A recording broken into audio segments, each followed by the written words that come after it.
Hey guys, it's JG Bocella here with Matt, the owner of Bull River Tacos, right in the Burg here in our neighborhood, Squirrel Hill. And it's great because we don't have a lot of taco in Pittsburgh, Pennsylvania, and I come here all the time for tacos. Anyway, I just asked Matt, we're taking it to the street with Bring Your Strength, and it's this conversation that's ongoing about how do we, there's a phone going on, get that phone! It's a question about how do we collectively redefine strength and power for women and men. So as men, as women, how do we collectively redefine strength and power? What the positive attributes and what we grew up with as understanding strength and power as men and women, the good and bad. And then the other question is just asking about, like, as men, how do we, and even if we're not activists talking about this all the time, but just how do we as men who want to be part of the solution, how do we support women leaders? This is about leadership. So how do we support women leaders? So employees, colleagues, friends, spouses, partners. What's our idea of how we can be supportive, not from a passive place, but coming from a place of strength as men to support women in leadership and just women in general? So what do you think, Matt? Thoughts? Well, I'm thinking people want their tacos. The phone, they want their, I'm taking his business away. He needs to get his tacos going. All right, we can make this quick. I'm thinking, obviously, as an employer, we're equal opportunity employers. That's something as an employer we all, we know about, we're coached about, we have to learn about. But I think just as a person, as a resident, as a person in the neighborhood, and as somebody that's doing, I'm hiring a lot of college age kids, younger people. That not that I have every age, but a lot of younger people come through. They want some part-time jobs or school jobs, and I just think that. Equal opportunity is almost kind of funny that you have to mention it. Right. It just should be the way it is. It should be the way it is. Right. Yeah. And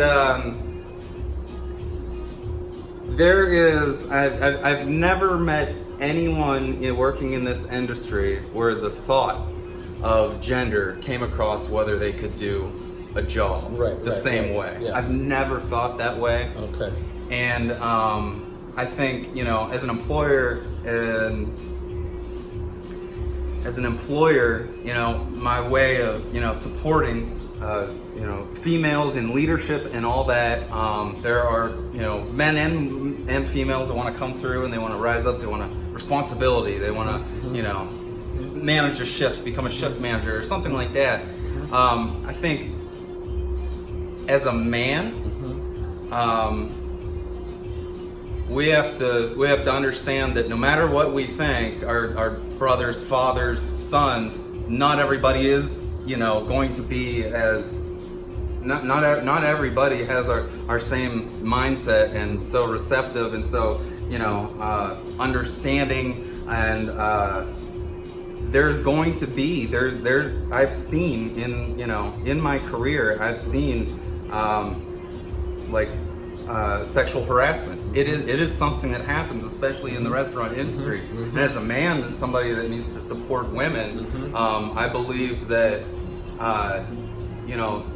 silence, turning your other way, not participating, in that, to me, isn't something commendable. Just not participating, and I know that means what I feel if I were to say nothing in a situation where a female was trying to work, I feel like silence creates a toxic environment. Absolutely. Right. And, there's been times where you're gonna need to talk to another male. Whether you're gonna have to determine, I'm gonna have to determine if that's gonna be a private conversation. Is that something that I need everybody to know that this is something that I can't stand for? It's not gonna stand for, and it has nothing to do with being an equal opportunity employer. That's culture, right? That's basic respect for each other as humans. And you, in a leadership role, are setting the tone. Just like the CEO project, I'm reaching out to CEOs across the country, small, medium, and large companies, to say, guys, who are the guys that are innovative, embrace change, courageous and ready to really do this and go from talking about it to moving into action, to say from the CEO position, top-down changes, here's the culture. No, we don't stand for harassment, but furthermore, on all levels, we're going to start listening to the women in the organization as to what they need. And again, it's the both and. It's not either or.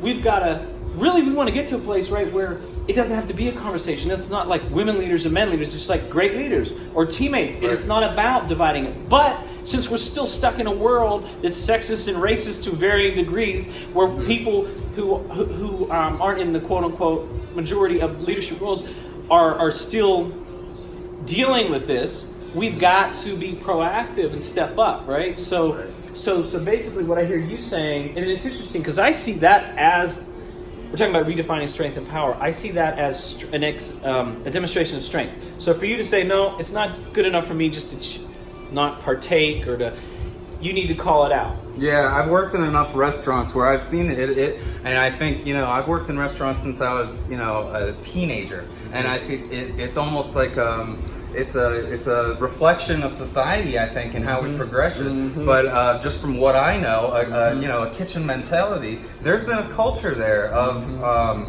in the past of that kind of harassment, that kind of discrimination, and as men, I just think that. Everybody, in any job, it doesn't matter where you're coming from. You want to be treated with respect. You want to be you want to give people the best possible environment to succeed, and no matter who's coming through, it's just. If you give somebody the environment, it's going to be up to them, whatever their background is, whether male, female, skin color, religion, whatever. It's not going to really matter. A lot of these jobs, I associate just to the restaurant industry so much.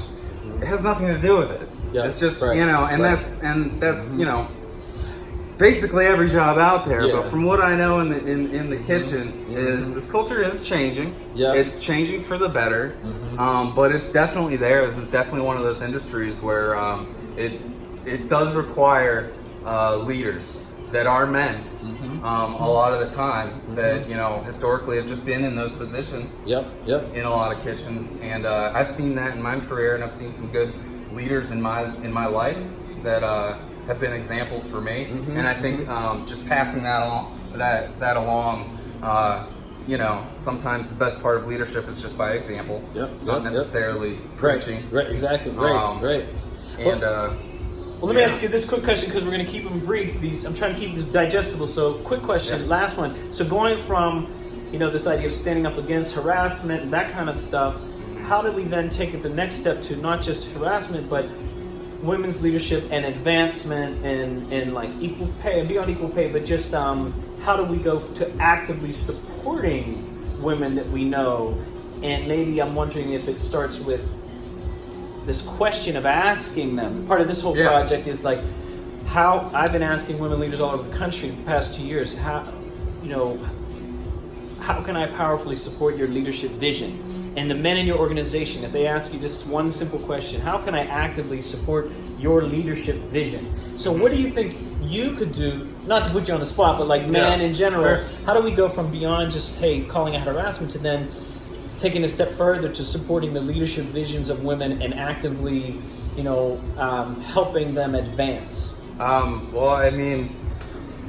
I think it starts with something simple, and that's just listening. That sounds simple, but we don't do it. And, I think every guy is always still, man and woman are, learning to do that. I'm a married man, so I have two older sisters. I grew up with my mom and my sister, my two older sisters. And, it's very easy for us to think that we're listening.